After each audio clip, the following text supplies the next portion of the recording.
Friends, तर आजपासून आपण आपल्या व्हिडिओ लेक्चर्सला सुरुवात करणार आहोत. तर व्हिडिओ लेक्चर्सला सुरुवात करण्याआधी थोडक्यात माझं इंट्रोडक्शन देतो. तर माझं जे नाव आहे तर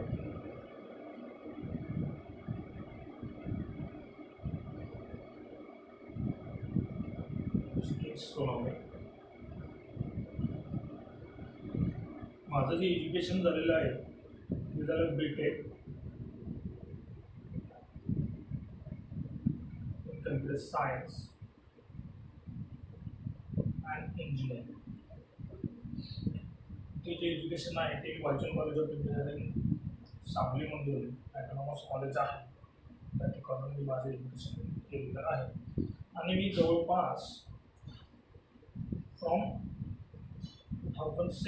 2017 पासून वेगवेगळ्या पद्धतीने बऱ्याच विद्यार्थ्यांना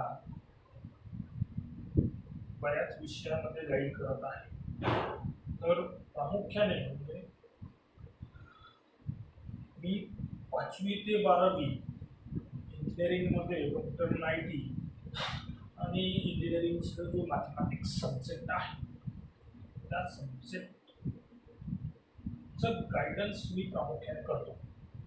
तर मी दोन्ही भाषेत शिकवतो, इंग्लिशमध्ये शिकवतो आणि मराठीमध्ये शिकवतो. तर आपलं जे आजचं पहिलं लेक्चर होणार आहे ते होणार आहे बेसिक मॅथमॅटिक्सवरती. आणि 80% स्टुडंट्स जे आहेत 80% स्टुडंटला मॅथमॅटिक्स जो सब्जेक्ट आहे तो सगळ्यात हार्ड वाटतो, खूपच हार्ड वाटतो. त्याचं रिझन आहे की ज्या मॅथमॅटिक्समध्ये ज्या पण बेसिक गोष्टी आहेत त्या बेसिक गोष्टी विद्यार्थी हा लहानपणापासून शिकत नाही किंवा त्याकडे दुर्लक्ष करतो. मॅथमॅटिक्स खूप अवघड आहे, हार्ड आहे, सो त्याचा जो इग्नोरन्स असतो, त्याचं जे दुर्लक्ष असतं ते खूप जास्त असतं. त्या कारणाने तो मॅथमॅटिक्स शिकत नाही.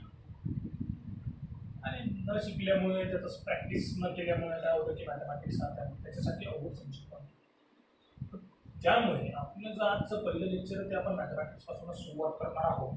मॅथमॅटिक्सपासून सुरुवात करत असताना मॅथमॅटिक्समध्ये सगळ्यात महत्त्वाच्या ज्या गोष्टी आहेत त्या गोष्टी ज्याही विद्यार्थ्याला समजल्या आणि ज्याही विद्यार्थ्याला आल्या त्या विद्यार्थ्याला मॅथमॅटिक्स हा सगळ्यात सोपा विषय वाटायला लागतो. कारण की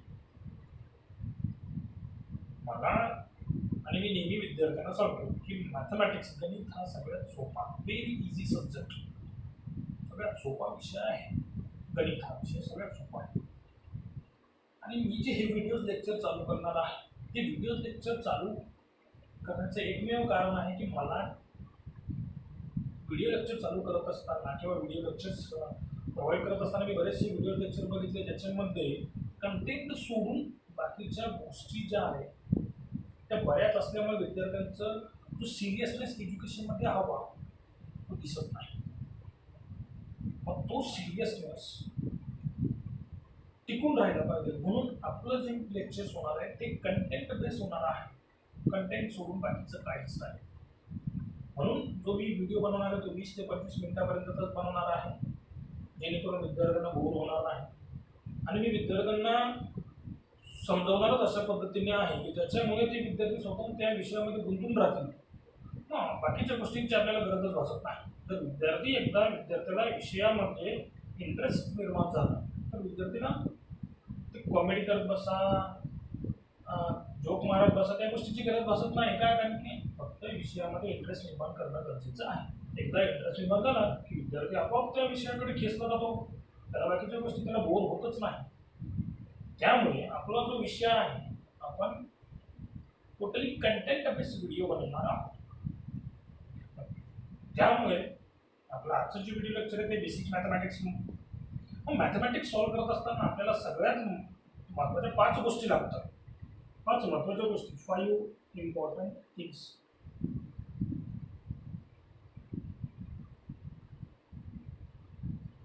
5 प्रमुख गोष्टी.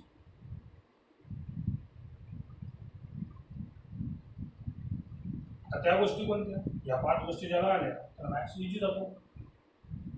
अच्छा 5 गोष्टी पण त्या 5 गोष्टींमधली पहिली जी गोष्ट आहे ती आहे ॲडिशन, सबस्ट्रॅक्शन, डिव्हिजन आणि मल्टिप्लिकेशन, म्हणजेच बेरीज, वजाबाकी, भागाकार आणि गुणाकार. आता 4थी पर्यंत तुमचं हे सगळ्या गोष्टी होतात. मी आजचा जो व्हिडिओ बनवणार आहे ते 5वी पासून पुढच्या मुलांसाठी, म्हणजे मी असं कन्सिडर करून चालणार आहे की तुम्हाला ॲडिशन, सबस्ट्रॅक्शन, डिव्हिजन, मल्टिप्लिकेशन येतं आहे, चांगल्या पद्धतीने येतं. मी असं कन्सिडर करूनच पुढे जाणार आहे. ज्यांना येत नसेल त्याने माझा नंबर आहे स्क्रीनवरती, तो नंबर घ्यायचा, त्या नंबरवरती मेसेज करायचा, व्हॉट्सअपवरती मेसेज करायचा. मी त्याला काही गोष्टींचे व्हिडिओ बनवून पाठवणार आहे आणि या गोष्टींचे 4थीपर्यंतच्या विद्यार्थ्यांसाठी सुद्धा मी बेसिक मॅथमॅटिक्सचा व्हिडिओ छोटे बनवणार आहे. पण मी आज जी व्हिडिओ बनवणार ती 5वी पासून पुढच्या विद्यार्थ्यांसाठी, तर मी हे कन्सिडर करून चालणार आहे की तुम्हाला ही गोष्ट येते. दुसरी गोष्ट काय आहे? दुसरी गोष्ट आहे tables, squares and cube. Table, squares and cube ही दुसरी गोष्ट आहे. म्हणजेच मराठीत त्याला आपण काय म्हणतो? पाढे, वर्ग व घन ही दुसरी गोष्ट आहे. ही गोष्ट मॅथमॅटिक्समध्ये खूप महत्त्वाची आहे. फास्ट कॅल्क्युलेशन ज्यावेळेस तुम्हाला करायचं असतं, कारण की मॅथमॅटिक्समध्ये सगळ्यात महत्त्वाचं आहे टाईम लिमिट. टाईम लिमिट सगळ्याच विषयाला आहे आणि ह्या कॉम्पिटेटिव्ह वर्ल्डमध्ये, या स्पर्धात्मक युगामध्ये तुम्हाला सगळ्यात महत्त्वाचं आहे time based exam. Time based exam येते, सगळं एक्झाम टाईम बेस्ड आहे. विदिन टाईम लिमिट तुम्हाला सॉल्व्ह करायचं असेल तर तुमचं मॅथमॅटिक्समध्ये कॅल्क्युलेशन फास्ट पाहिजे. फास्ट असण्यासाठी तुम्हाला काय पाहिजे? सगळ्यात महत्त्वाचं ॲडिशन, सबस्ट्रॅक्शन, डिव्हिजन, मल्टिप्लिकेशन ह्या ज्या गोष्टी, या बेसिक गोष्टी आल्या पाहिजे. टेबल, स्क्वेअर, क्यूब ह्या गोष्टी आल्या पाहिजेत. आता टेबल, स्क्वेअर, क्यूब बऱ्याच लोकांना लक्षात राहत नाही. तेही लक्षात कसं राहायचं ते आजच्या लेक्चरमध्ये आपण शिकणार आहोत. ते लक्षात कसं ठेवायचं? आजच्या लेक्चरचं प्रमुख गोष्ट आहे टेबल, स्क्वेअर आणि क्यूब. हे लक्षात कसं ठेवायचं? तिसरी गोष्ट आहे फॉर्म्युलाज. फॉर्म्युलाज म्हणजे सूत्र ज्याला आली त्याला मॅथ सोडवता येतं. सूत्र बदलत नाही मॅथमॅटिक्समध्ये, सूत्र फॉर्म्युलेज बदलत असतात. मग बदलत नाही तर लक्षात ठेवा. आता लक्षात कसं भेटलं? 4थी गोष्ट आहे स्टेप्स. आता फॉर्म्युलेज लक्षात कसं राहतील तेही सांगतो. तो 5वा पॉईंट आहे फॉर्म्युला लक्षात कसं राहतील. स्टेप्स म्हणजे पायऱ्या. लक्षात ठेवा, जोपर्यंत तुम्हाला मॅथमॅटिक्स व्यवस्थित येत नाही तोपर्यंत स्टेप्समध्ये पायरी सोडायची नाही. म्हणजे तुम्हाला ज्या स्टेप्स दिलेल्या आहेत त्या फॉलोच करायच्या आहेत. जसं सॉल्व्ह करून देणार आहे त्या पद्धतीने तुम्हाला सॉल्व्ह करायचं आहे. मध्ये कोणतीही स्टेप घालायची नाही. त्यावेळेस तुम्ही खूप पारंगत व्हाल, खूप ट्रेंड व्हाल, तुम्ही इझिली सॉल्व्ह करू शकता. त्यावेळेस तुम्ही स्टेप्स नाही लिहिले तरी चालतात.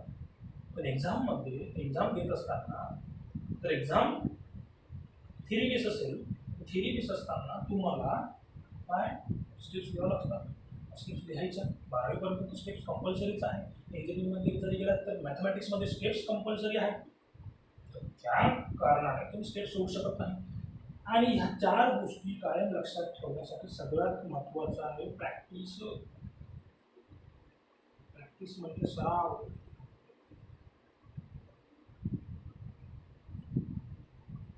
हे सगळं लक्षात ठेवण्यासाठी प्रॅक्टिस करावीच लागणार. मॅथमॅटिक्स विदाऊट प्रॅक्टिस मॅथमॅटिक्स कोणालाच येणार नाही. म्हणजे तुम्हाला प्रॅक्टिस करायचीच आहे. काहीही झालं तरी प्रॅक्टिस शिवाय मॅथमॅटिक्स कोणालाच येणार नाही. आणि 6वी गोष्ट याच्यामध्ये जी आहे ती मी लिहिणार नाही आहे, पण ती नेहमी तुम्ही लक्षात ठेवायची की जोपर्यंत तुमचा एक्झाम्पल सॉल्व्ह होत नाही, उदाहरण सुटत नाही, तोपर्यंत ते उदाहरण स्वतः सोडून बघणे, तरच तुम्हाला मॅथमॅटिक्स व्यवस्थित येईल. मॅथमॅटिक्स व्यवस्थित येईल का? आता स्वतः सोडून बघणे म्हणजे काय? कारण की आजच्या ह्या ज्या युगात आहे, या युगात सगळ्याच गोष्टी ऑनलाईन उपलब्ध आहेत. तुम्ही प्रॉब्लेम ऑनलाईन सर्च करा, तर त्याचं उत्तर तुम्हाला भेटतं. तुम्ही ते कॉपी करणार किंवा वर्गात तुम्हाला डायरेक्ट उदाहरण सोडून देणार, तुम्ही कॉपी करणार, तेच एक्झाममध्ये तेच बघणार, तेच पाठ करणार, तेच लिहिणार. पाठांतर विसरलं, गणित विसरलं. गणित हा जो विषय आहे म्हणजेच मॅथमॅटिक्स हा जो सब्जेक्ट आहे हा पाठांतराचा मागचा सब्जेक्ट नाही, हा फक्त प्रॅक्टिस बेस्ड सब्जेक्ट आहे. Practice based, totally practice based subject आहे. आणि तुम्हाला जर प्रॅक्टिस करायची असेल तर तुम्हाला मॅथमॅटिक्स हा सब्जेक्ट खूप सोपा जाईल. त्यामुळे मॅथमॅटिक्स मध्ये प्रॅक्टिसवरती भर द्या. जेवढं जास्त प्रॅक्टिस तेवढा जास्त मॅथ्स इझी. दहावीचे विद्यार्थी ट्रिग्नोमेट्रीला घाबरतात. मराठीमध्ये त्याला त्रिकोणमिती म्हणतात. का घाबरतात कळत नाही, कारण की ट्रिग्नोमेट्री सारखा 10वीमध्ये सोपा सब्जेक्ट नाही. सॉरी, चॅप्टर नाही, सोपा चॅप्टर नाही ट्रिग्नोमेट्री सारखा, पण मुलं घाबरतात. का? सर्कलला घाबरत नाही. का करतात? त्याच्यामध्ये थेरम दिलेले, ते थेरम पाठ झाले, संपला आणि मुलं पाठ करून जातात. मग एक्झाम पुरता पाठ होतो, पुढं काय? मग ट्रिग्नोमेट्री पाठ होत नाही. साइन थिटा आहे, कॉस थिटा आहे, ती नावं वेगळी आहेत म्हणून ते अवघड जातं. मग नावं वेगळी आहेत म्हणून अवघड जायला विषय नाही. ट्रिग्नोमेट्रीमध्ये फक्त फॉर्म्युलेज आहेत, फॉर्म्युलेज, स्टेप्स आणि प्रॅक्टिस. त्याच्याने ट्रिग्नोमेट्री सगळ्यात सोपी होते, सगळ्यात सोपी. फक्त समजून घेण्याची आणि शिकवण्याची पद्धत, या दोन गोष्टी सगळ्यात महत्त्वाच्या असतात. ज्याला ट्रिग्नोमेट्रीमध्ये त्रिकोणमितीमध्ये ज्याला अडचण येत असेल त्याने मला निश्चितच मॅसेज करायला पाहिजे. मी निश्चितच स्पेशल त्या व्यक्तींसाठी नक्कीच लेक्चर घेईल ज्यांना ट्रिग्नोमेट्री अवघड जातं. आणि ट्रिग्नोमेट्री सारखा सोपा चॅप्टर मॅथमॅटिक्स 10वीच्या मॅथमॅटिक्स SSC बोर्डाच्या मॅथमॅटिक्समध्ये नाहीच आहे. ICSEला सुद्धा ट्रिग्नोमेट्री आहे, CBSEला सुद्धा ट्रिग्नोमेट्री सगळ्यात सोपा. पूर्ण करायचं आहे, फक्त फॉर्म्युला इकडून तिकडं उचलला, टाका, संपला, स्टेप्स फॉलो करा, ट्रिग्नोमेट्री संपली.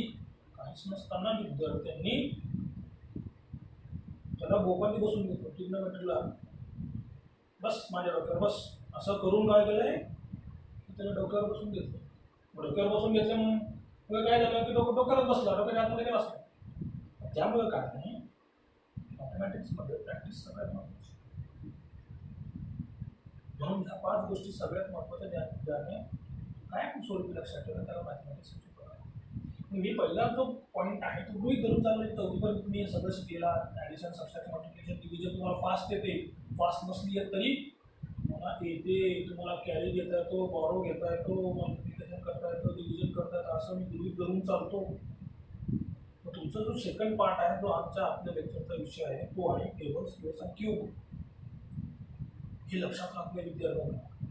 आणि 99% टीचर्स सांगतो मी, कोणत्याही स्कूलचे असू द्या किंवा कोणत्याही क्लासचे असू द्या, 99% टीचर काय सांगतात की टेबल, स्क्वेअर्स आणि क्यूब पाठ करा. आणि पाठ केलेली गोष्ट जर 15 दिवस तिचा रेग्युलर सराव नाही केला, तर रेग्युलर जर ते मगअप नाही केलं तर 16व्या दिवशी ती गोष्ट विसरून जाते. मग पाठ करून काय झालं उपयोग? मग पाठ का करायचं? त्याच्यापेक्षा ट्रिक्स घ्या. ट्रिक्स, अशा ट्रिक्स लक्षात ठेवायच्या की जेणेकरून तुम्हाला टेबल तुम्ही आयुष्यभर विसरायला पाहिजे. तुम्ही जर टेबल आयुष्यभर, टेबल, स्क्वेअर, क्यूब आयुष्यभर जर विसरणार नसाल तर तुम्हाला मॅथमॅटिक्स अवघड जाणारच नाही. अवघड म्हणण्यापेक्षा तुमचं कॅल्क्युलेशन फास्ट होईल. अवघड वेगळी गोष्ट. अवघड म्हणजे तुमचे फॉर्म्युले, स्टेप्स आणि प्रॅक्टिस, याने तुम्हाला मॅथमॅटिक्स अवघड जाणार नाही. पण जर तुम्हाला फास्ट सोल्युशन पाहिजे असेल तर तुम्हाला टेबल, स्क्वेअर्स आणि क्यूब तुम्हाला नेहमी आयुष्यभरासाठी लक्षात ठेवून. आयुष्यभरामध्ये पुढं 12वीनंतर पुढं खूप काही एज्युकेशनमध्ये खूप मोठं जग आहे. त्या जगामध्ये तुम्हाला फास्ट कॅल्क्युलेशन करायचं असेल आणि कॉम्पिटेटिव्ह वर्ल्डमध्ये तुम्हाला जर पुढं जायचं असेल, तुम्हाला ट्रिक्स महत्त्वाच्या. मग त्या ट्रिक्स कधी येतात? जर माहीत असल्या तर मी सोप्याच ट्रिक्स सांगणार नाही. या ट्रिक्स मी कुठून काही हे करत नाही, हे मी स्वतःच डेव्हलप केलेल्या ट्रिक्स आहेत. बऱ्याच लोकांना माहिती असतील, लोकांना माहिती नसतील. माझं विद्यार्थ्यांना सांगण्याचं काम आहे. ह्या ट्रिक्स त्यांना लक्षात पाहिजे. माझे जेवढे पण ऑफलाईन लेक्चर होत होते त्यातून बऱ्याच विद्यार्थ्यांना ट्रिक्स माहिती आहेत. पण आता व्हिडिओ लेक्चर्स घेणार आहे, तर सर्वच विद्यार्थ्यांचा फायदा झाला पाहिजे. आणि ज्ञान माझ्याकडे ठेवून मला काही फायदा होणार नाही. ते दिलं तर ते टिकून राहील. मग ते टिकून राहणार आहे तर मग आता टेबल्स कसं लक्षात ठेवायचं? मला एवढं नक्कीच माहिती आहे, 10पर्यंत टेबल हे सर्वांनाच येतात. सगळ्यांना 10 अप टू 10 सगळे टेबल येतात, सगळ्यांना 10 पर्यंत पाडी येतात. असलेले तर करून घ्या, ते काही सोपं आहे. ते ॲडिशन, ज्याला ॲडिशन येते तो सुद्धा टेबल बनवू शकतो, तो सुद्धा टेबल बनवू शकतो. तर आपण एक एक्झाम्पल घेऊ, टेबल कसं लक्षात ठेवायचं. 7चं 7चा टेबल घेऊ. 7चा पाडा घेऊ आपण. 7 1 7, 7 1 7, 7 2 14, 21, 28, 35, 42, 49, 56, 63 and 70. येतो आणि सगळ्यांना 5पर्यंत सगळ्या मुलांना येतो, सगळ्या मुलांना येतो. झालं 7चा टेबल झाला. 7 वरून 17चा टेबल करू ना. 7 वरून 17चा टेबल 10पर्यंत येत असतील तर 20पर्यंत टेबल तयार होतात. 10पर्यंत 30पर्यंत टेबल तयार होतात. ते कसे तर तेही सांगतो. आणखी मला एवढं चांगलं माहिती आहे, 5 10 15 20 25 30 हे टेबल सगळ्यांना आहे. 5 10 15 20 25 30 हे टेबल सगळ्यांना येतात.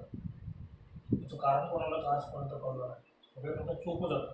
अरे 5पेक्षा 4 लहान आहे ना, मग 4चा टेबल आला पाहिजे. 15पेक्षा 14 लहान आहे, 14चाही टेबल आला पाहिजे. पण नाही, 5चा टेबल काय जातो 5 0 5 0 5 0 एवढंच करायचं. बाकी काही 5ची ॲडिशन सगळ्यांना ना, कारण की आपल्याला मोठा पण 5 आहे ना, 5 5 10 म्हणून सगळ्यांना सोपं वाटतं. सगळ्यांना सोपंच वाटतं. त्याच पद्धतीने 7चा टेबल येतं. सर तुम्हाला 7चा टेबल येतो कसं. 17 फरक कितीचा आहे, डिफरन्स कितीचा आहे 17 7 मधील 10चा. 10चा टेबल येतो मला, लिहितो 10 20 30 40 50 60 70 80 90 आणि 100. ज्या पद्धतीने 7 आणि 10ची ॲडिशन 17 आली, 7 + 10 17. त्याच पद्धतीने बाकी सगळ्यांची ॲडिशन करा. ॲडिशन केली मी, म्हणून आधी सांगितलं की मला मी कन्सिडर करून चाललो आहे की तुम्हाला ॲडिशन येते. झाला 17चा टेबल तयार. 17चा टेबल तयार झाला. 17 गुणे 34, 17 त्रिक 51, 17 त्रिजा 51, 17 चोक 68, 17 पाचा 85 35 49 85, 17 102, 17 6 102, 119 136 किती झाले 153 170. आलं पाहिजे ॲडिशन फास्ट टेबल आलं.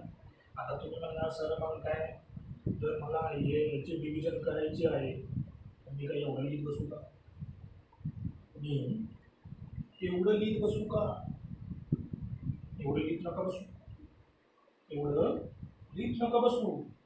कारण हा टेबल लक्षात ठेवण्याची ट्रिक सांगितली फक्त. हे कसं करायचं फास्ट, हे पण बघा सिंपल गोष्ट आहे. आता मला एवढं माहिती आहे इथे 7 आणि इथे 9. 7च्या टेबलमध्ये 7 7 49 9 एकच येतो. 9 एकदाच येतो. 7 7 49 मग 7 7 49 मग 10 7 70 17 7 7 49. मला माहिती ना 7 7 49 10 7 70 7च ना 7 किती आले 119 मग किती 7 7 = 7. एकदम सोप्या पद्धतीने टेबल अशा पद्धतीने लक्षात ठेवायचे. पाठांतर करून उपयोग नाही, टेबल अशा पद्धतीने लक्षात ठेवायचे. आता तुम्ही म्हणणार सर इथं 20पर्यंत झाले, 30पर्यंत कसे करायचे, करून टाकू, त्याला काय एवढं आहे, 30पर्यंत करून टाकू. दुसरा एक्झाम्पल घेतो. 8चा टेबल घेऊ. 8 1 8 8 2 16 24 32 40 48 56 64 72 80. 38चा टेबल तयार करायचा आहे. तिचा 8 आणि 20 28मध्ये किती डिफरन्स आहे, 20चा फरक 20चा आहे. टाका लिहून 20चा टेबल. 20 1 20, 20 2 40, 20 3 60, 80, 100, 120, 140, 160, 180, 200, 200, 180, 160, 140, 120, 100, 80, 60, 40. करा ॲडिशन. झाला टेबल तयार. टेबल तयार झाला आता. टेबल 28, 56, 84, 112, 140, 168, 196. आता ॲडिशन 2 to 4 म्हणून सांगितलं. ॲडिशन फास्ट पाहिजे. आता हे कसं करणार? 252, 80. लक्षात ठेवायचं 8 आणि 7 15 होतात. सरळ सरळ 8 आणि 7 15 होतात. वाढत नाही. 8 आणि 7 कधी 16 होणार नाही. मग 8 आणि 7 15च. आणि 280 झाला 28चा टेबल काय?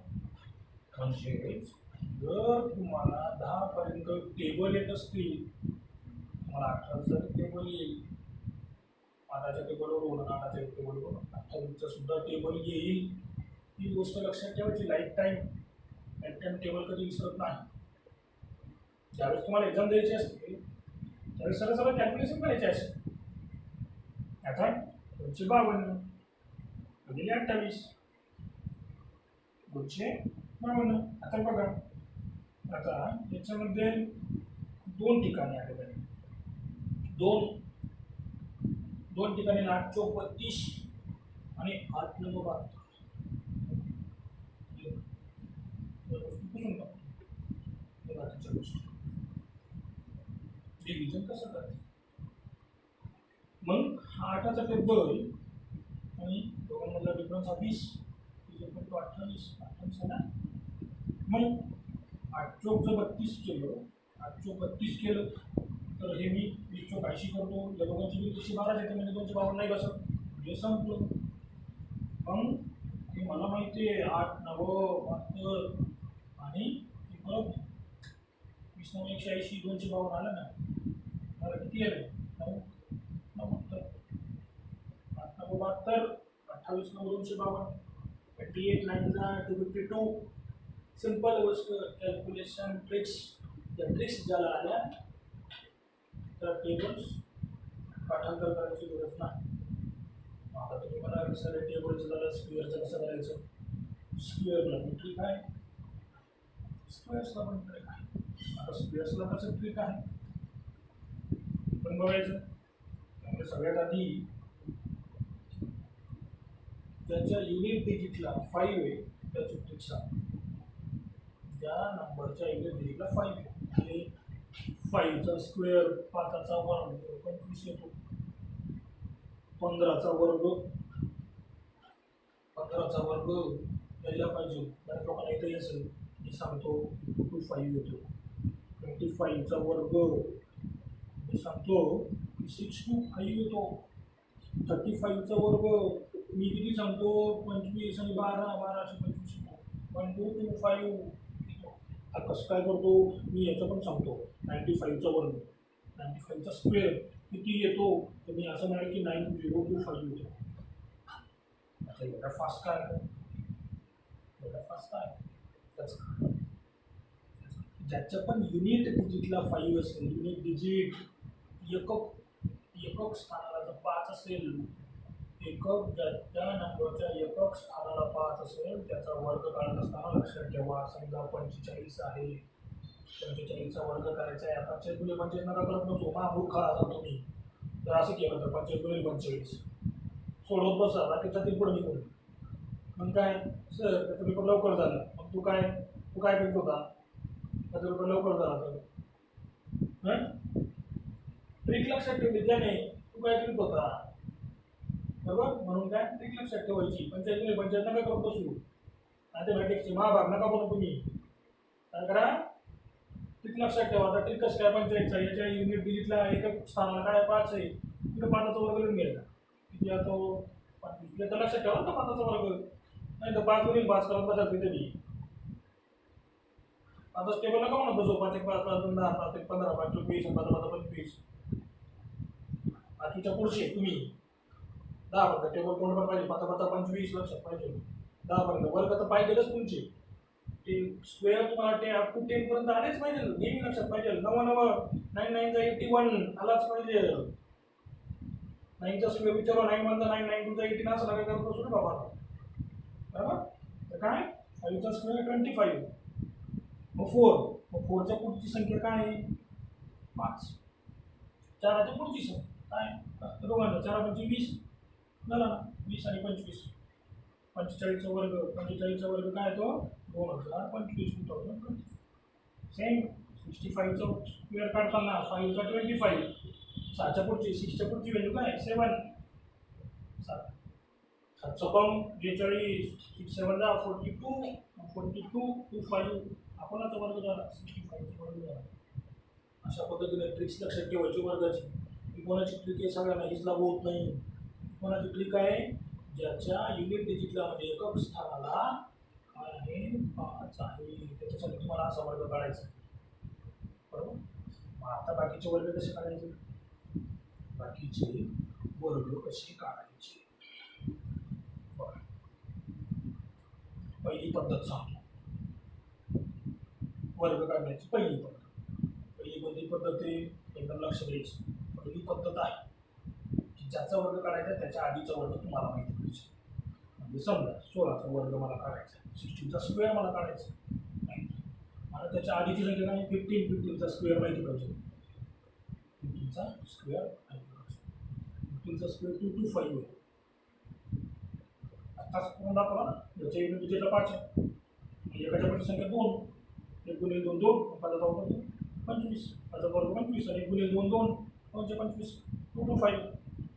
16 चा वर्ग कसा काढायचा? काय करायचं? 15 प्लस 16 यांची ॲडिशन 31 येते. 31 येते. ती 31 जी ॲडिशन आहे ती ॲडिशन जर 225 मध्ये ॲड केली 6 5 2 256 256 हा 16 चा स्क्वेअर आहे. सोपं, अवघड पडायचं नाही.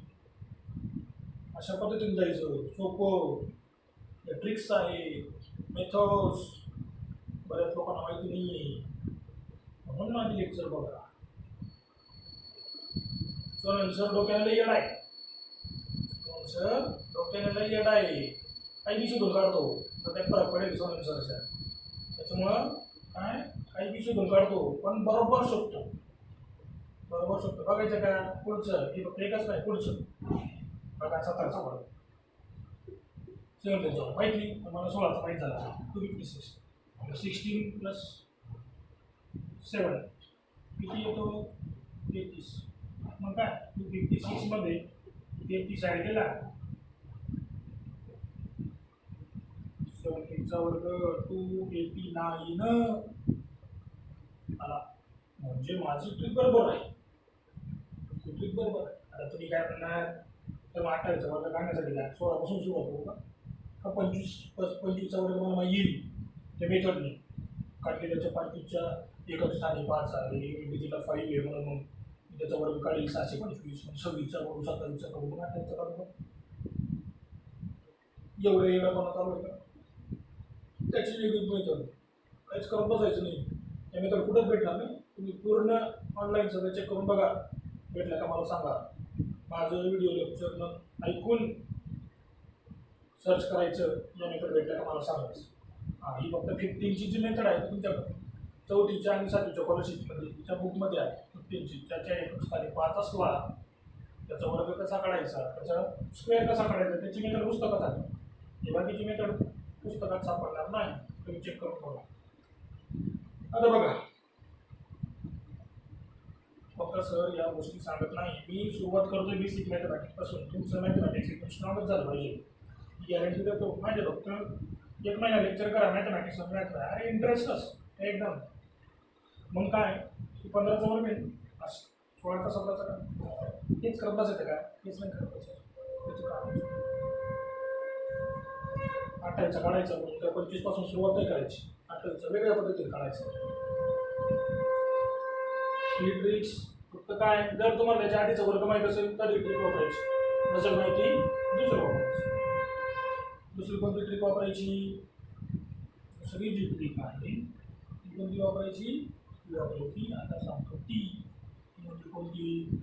समजा तुम्हाला 6चा वर्ग माहिती आहे, 6चा वर्ग 6चा स्क्वेअर आहे 36, त्याच्यावर तुम्ही 16चा स्क्वेअर काढू शकता. ते उदाहरणासाठी सांगतो, तुम्हाला 16चा स्क्वेअर माहिती आहे 256. बघा प्रूफ करून दिली आहे, पण मला सांगा 36 आणि 256 यांच्यामध्ये डिफरन्स कितीचा आहे? 220 कितीचा आहे? 220चा. 220 लक्षात ठेवायची कितीचा आहे? 220चा आहे. मग बघा 6चा काढून 6 मग 6 गुणिले 2 करायचा. 6 गुणिले 2 12, 12ला गुणिले 10 केलं त्याला 120, म्हणजे डायरेक्ट 12ला 120 करून द्यायचं. 120 आणि सापाच्या किती नंबरच्या खाली? 10च्या खालचा आहे. कितीचा? 10चा खालचा. 10चा वर्ग सगळ्यांना किती? 100. किती आलं? 220. म्हणजे 36 मध्ये 220 आले 256. आता तुम्ही म्हणाल सर तुम्ही आधी सांगितलं 256 नाही, म्हणजे फक्त काढून दाखवलं. पुढचा काढून दाखवतो. खूप सही. सबूत के साथ अदालत में हाजिर. हे फक्त लक्षात ठेवायचं. हे फक्त मी दाखवलं बरोबर येते की नाही, आता पुढचा काढून दाखवतो. ह्याच मेथडने पुढचा काय काढून दाखवतो. 8चा स्क्वेअर आहे 64. 8चा स्क्वेअर काय आहे? 64. मग सिंपल करायचं. 8 into 2 16, 16 into 10 160. आणि काय सांगितलं? कोणाच्या खाली? 10च्या. 10चा स्क्वेअर 10चा स्क्वेअर नेहमी 100 असतो. किती आले? 260. मग आपल्याला कशाच काढायचा आहे? 18चा काढायचा आहे. मग 260 मध्ये 8चा स्क्वेअर किती आहे? 64. 60 प्लस 8चा स्क्वेअर 64, 4 2 3 324. 18चा वर्ग 8चा स्क्वेअर 324. सिंपल. काही गरज नाही कसली, हे 20 पर्यंत झालं. याच्यावरून तुम्ही 6 वरून 26 काढू शकता, 8 वरून 28 काढू शकता. 6 वरून 26 काढू शकता, 8 वरून 28 काढू शकता. आता तुम्ही म्हणाल कसं? मी सॉल्व करून दाखवतो. व्यवस्थितपणे फक्त लक्ष द्यायचं, व्यवस्थितपणे समजून घ्यायचं. आजचं फक्त पहिलं लेक्चर आहे. पहिलंच लेक्चर आहे. अगोदर तुम्हाला क्वेश्चन आन्सर्स येतील, सगळ्या गोष्टी येतो. आज फक्त बेसिकच सुरुवात केली. नवीन गोष्टी लक्षात, कोणती गोष्ट कशी लक्षात ठेवायची, फॉर्म्युले लक्षात ठेवण्यासाठी काही दुसरी मेथड नाही बघा. तर फक्त प्रॅक्टिस करावं लागतं. फॉर्म्युले लक्षात ठेवण्यासाठी फक्त प्रॅक्टिस. पण टेबल स्क्वेअर लक्षात ठेवण्यासाठी माझ्या ट्रिक्स आहेत त्या यूज करा. इझिली सगळं एकदम फास्ट. सगळ्यात महत्त्वाचं काय करायचं? माझं लेक्चर ऐकलं की काय करायचं? 30 पर्यंतचे टेबल, 30 पर्यंतचे स्क्वेअर आणि 10 पर्यंतचे क्यूब हे मस्त एका पेजमध्ये मस्त लिहायचे. आणि तिथं तुम्ही रोज अभ्यासाला बसता त्याच्यासमोर चिटकून ठेवायचे आणि यानंतर लक्षात ठेवायचं. जर तुम्ही रोज आरशाला बघून केस विचारत असाल ना, तिथं जरी लावून ठेवलं तरी चालेल. केस विचारता लावून द्यायचं. 18 1 18, 18 2 36, 18 3 54 करा. बिंदास करा, काही फरक पडत नाही. शिक्षण घेत असताना ते तुमच्या जीवनामध्ये त्याचा जर सहभाग करून घेतला तर शिक्षण सगळ्यात सोपं जातं. कोणताही सब्जेक्ट आठवण करताना जर तो तुमच्या जीवनाचा भाग बनला तर तो सब्जेक्ट सोपा जातो. म्हणून तो तुमच्या जीवनाचा भाग बनवायचा. मग आता 28चा कसा काढायचा? 6 वरून 26चा कसा काढायचा? तो बघा. 6चा मला माहिती, 26चा वर्ग कसा काढायचा? सिंपल गोष्ट. 6चा मला माहिती, 6चा मला माहिती 36. 6चा मला 26चाही माहिती. काही प्रूफ करून देऊ का? प्रूफ करून देऊ. 26चा किती आहे? 676. 26चा वर्ग आहे 676. या दोघांमधलं अंतर कितीच आहे बघा ना, कितीच येईल 640. आता हे 640 कुठून भरून काढायचं, 640 कुठून भरून काढायचे तर बघा 6 आणि 26, 6 अधिक 26 किती झाले 32, 32 गुणिले 2, 32 गुणिले 64, 64 गुणिले 10, 64 गुणिले 10 640 झालं का? आलं का? बरं, म्हणजे 640 मध्ये 36 ऍड केले की आलं 676. एक्स एवढं सोपं आहे, फक्त काय माहिती पाहिजे, योग्य पद्धत माहिती पाहिजे. योग्य पद्धत माहिती झाली की आलं बघा. 8चा स्क्वेअर 64 हे माहीत पाहिजे. ही का नका म्हणू तर 8चा कसा काढू, टेबलच कर, काही विचारू नको मला. मग 28चा कसं काढायचं बघा. 8चा 64, 8चा 64, 28, 8 अधिक 28 किती होता, 36 गुणिले 2, 36 गुणिले 72. मला येतं म्हणून सांगतो बरं का, तुम्ही करून बघा. 3 गुणिले 6 चला 1, 7 गुणिले 12 2 लिहिला चला 1, 3 गुणिले 6 आणि 6 72, 72 गुणिले 10 किती आले 720. 720 मध्ये 64 ऍड केले तर किती आले 784. हा झाला 28चा वर्ग 784. सोप्या सोपं सोपं म्हणून सांगतो. मॅथमॅटिक्स शिकायचं असेल सोमन सरांना कॉल लावा, मेसेज करा. मॅथमॅटिक्स पाहिजे असेल ना, सोपं करून घ्यायचं असेल ना, तुमच्याकडे कोणी पर्याय नसेल डायरेक्ट काय स्क्रीनवरती माझा नंबर दिला आहे, मेसेज करा व्हॉट्सअपला. सर मला मॅथ्स आवड जातं, तुमच्या विद्यार्थ्यांना तर तुम्ही पालक असाल, तुमच्या विद्यार्थ्यांना आवड जातं, मला मेसेज करा. आधी मेसेज करा मग कॉल करा. सर माझ्या मुलाला मॅथ्स आवड जातं, माझे व्हिडिओ बघा, सोनल सरांचे व्हिडिओ बघा, मॅथ्स सोपं जाणार. गॅरंटी महिन्याभराचीच गॅरंटी, जास्त नाही. म्हणून बेसिक दर आठवड्याला 3 लेक्चर येतील बेसिक मॅथमॅटिक्स. दर आठवड्याला 3 लेक्चर येतील बेसिक मॅथमॅटिक्स. आमचा आपला टॉपिक फक्त एवढाच होता. टेबल स्क्वेअर्स कसं काय लक्षात ठेवायचं, क्यूब नाही, क्यूब फक्त 10 करायचं, जास्त करायचं नाही, जास्त मस्ती दाखवायची नाही. क्यूब फक्त 10 करायचे. तुम्ही पुढचं करायचं तुमची हाऊस, मला नाही सांगत. 10 कॅल्क्युलेशनसाठी मला फक्त एवढं माहिती, 10 क्यूब लक्षात राहतं, व्यवस्थित करायचं. पुढची गरज नाही. पुढचं कॅल्क्युलेशन आहे ना ते करत बसा. 11 गुणिले 11 तुम्ही करत बसा, ते करायची गरजच नाही जास्त. मला माहिती आहे क्यूब फक्त 10 गरजेचे असतात. 10वी 12वी क्यूब फक्त 10 गरजेचे, पुढे येत नाही. त्या गोष्टी करायच्या ना. टेबल आणि स्क्वेअर म्हणजे पाडे आणि वर्ग हे 30 पर्यंत आलेच पाहिजे ना, ते लक्षात ठेवायची ट्रिक तुम्हाला सांगितलेली आहे. ती ट्रिक लक्षात ठेवा. हळूहळू मॅथ मी तुम्हाला असं सोपं करून देईल. तुम्ही म्हणा काय सर कुठं होते सर, कुठं लपून बसले होते कोणच्या कोपऱ्यात होते, बरोबर का. या गोष्टी लक्षात ठेवा. सगळं सोपं मॅथ सोपं. किती का असा मुलगाही असू दे त्याला मॅथ येतच नाही, त्याला सुद्धा मॅथ येईल. फक्त सोनाली सरांचे लेक्चर बघा. सबस्क्राईब नाही केले तरी चालेल, पण काय सोनाली सरांची यूट्यूबवरती व्हिडिओ लेक्चर बघायची. मॅथ सोपं होणार त्याची आपल्याकडे गॅरंटी. आजच्यासाठी एवढंच. क्यूब क्यूब क्यूब येत नसतील तर लिहून घ्या. क्यूब म्हणजे घन, एकाचं घन 1, 2चा घन 8, 3चा घन 27, 4चा घन 64, 5चा क्यूब 125, 6चा क्यूब 316, 7चा क्यूब 343, 8चा क्यूब 512, 9चा क्यूब 731 आणि 10चा क्यूब 10चा घन 1000,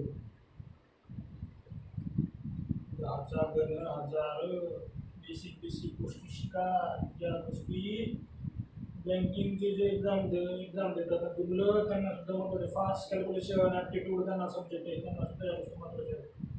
ते सुद्धा काय करतात, त्यांनी वेगवेगळ्या मेथड्स वगैरे बघतात, पण कॅल्क्युलेशनमध्ये चांगली गडबड करतात. बेसिक फॉलो करा. जे आर्ट्सचे विद्यार्थी असतील, आर्ट्स करत असेल आर्ट्स वगैरे, त्यांना बँकिंग वगैरे करायचं असेल तर त्यांनी माझी व्हिडिओ लेक्चर बघा. बेसिक मॅथमॅटिक्स सोपं कसं, मॅथमॅटिक्स अगदी सोपं कधी सोनं सरांचे लेक्चर बघितल्यावर असं नाही.